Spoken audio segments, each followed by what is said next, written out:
Cool. Well, welcome to the CELEBS.com studio up at Sundance. Luther. Hey, man. Great to be here. You've got a short film up here.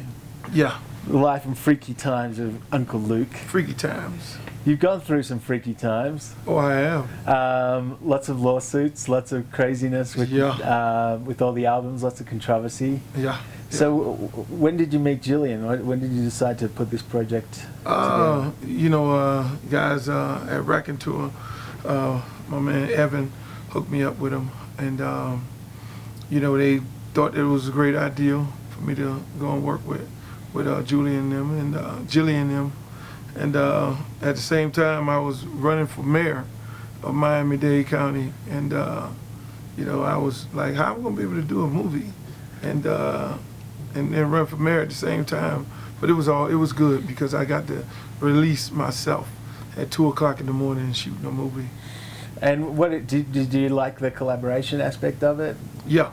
No, I definitely liked it. I mean, once you go to the set and you see all these young people, from the Miami arts scene who really don't get that much credit for doing, great work that they're doing down there. It was good to be a part of it. Is that cool as well, that like the transitions through your career from someone who was this kind of real frontman to like basically shaking things up and then trying to run from there? I mean, yeah. How much did you have to distance yourself from your past or acknowledge your past or play up that? Well, actually, my past, because of the things that I went through was much more politically motivated than people may have known.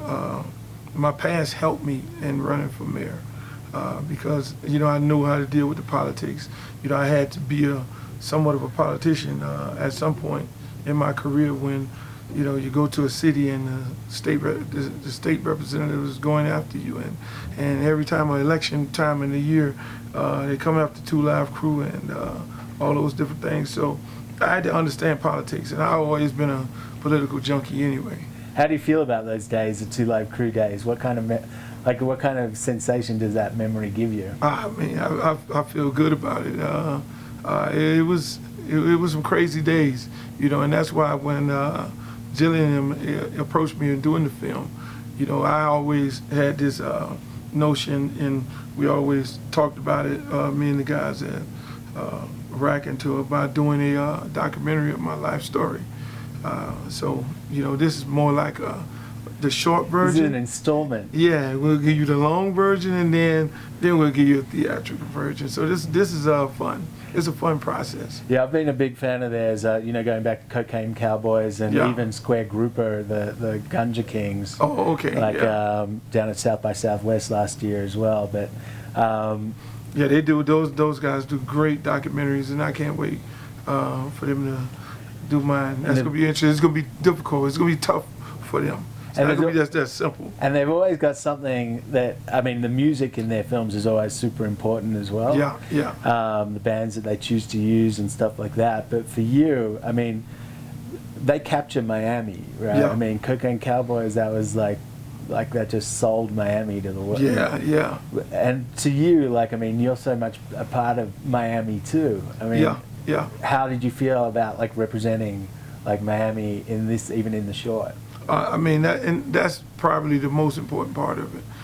When they approached me and they, gave me the whole breakdown of these young people at a Bosch Film Festival, and they told me about them, and they said, "Hey, look, these are some young, inspiring artists."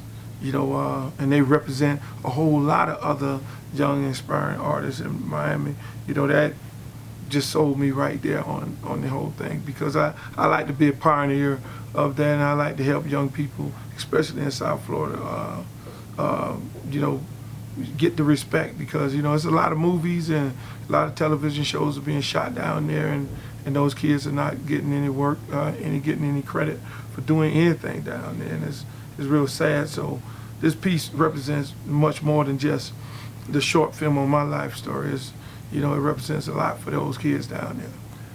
And how does it feel being up at Sundance? Have you been up here before? Oh, no, I've never been here. I just heard about it.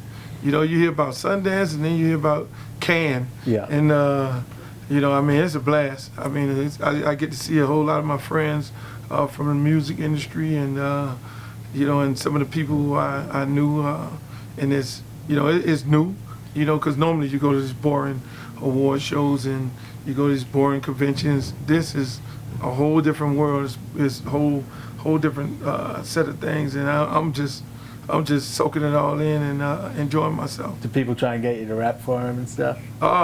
Yeah, every now and then they try to get me on the stage, but I'm not getting on those stages.